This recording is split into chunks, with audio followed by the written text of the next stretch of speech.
Thank you. He's really someone who can you can connect with, and he's not like one of those adults that are just like, oh, listen to me, I know what, he gets down on your level, and is like, hey, dude, check it out, this is what happened to me. You guys have a choice. You get to choose what type of life you have. Now, I know some of you have a hard time believing that. I had a hard time believing it when I was in high school as well. Because being in high school, all I cared about was having fun. Ride motorcycles, that's what I did all the time. And the next thing I know, I was just flying through the air. Seriously, just flying. Arms out, legs out, everything. And I'm thinking, what is going on? And then my next thought, man, this is gonna hurt. Oh yeah, sure enough. I was cruising along and I smacked that sucker straight on.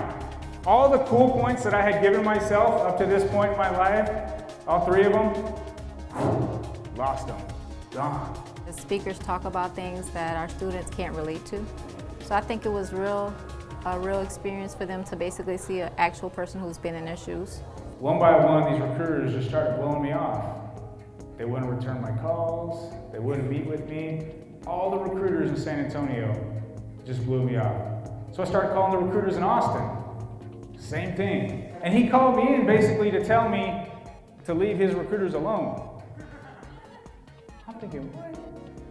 And he gets up and he leans over the desk and he tells me just like this, exact words. He said, Jason, I'm sorry, but there's just no way you're getting back into the Air Force.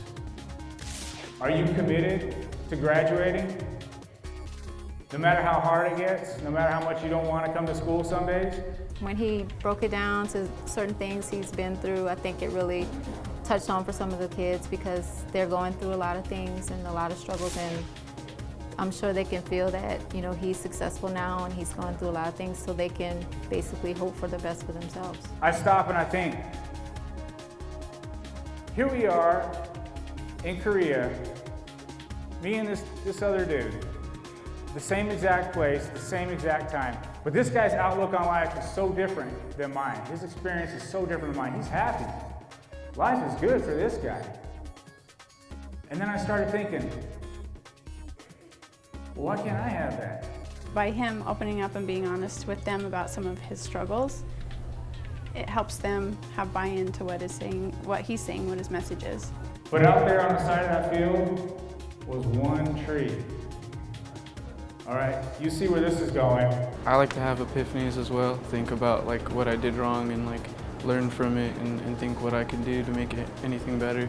Hey, I told you guys I was gonna tell you the truth, right?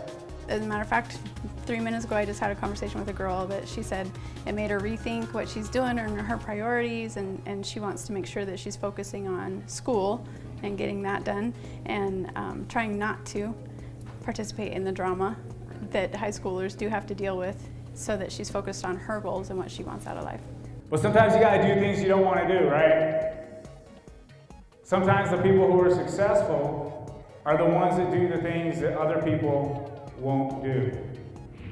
I'm the only one standing away from my success and going somewhere in life. It really makes me think, and sit there and be like, yeah, you know what, I have control over this.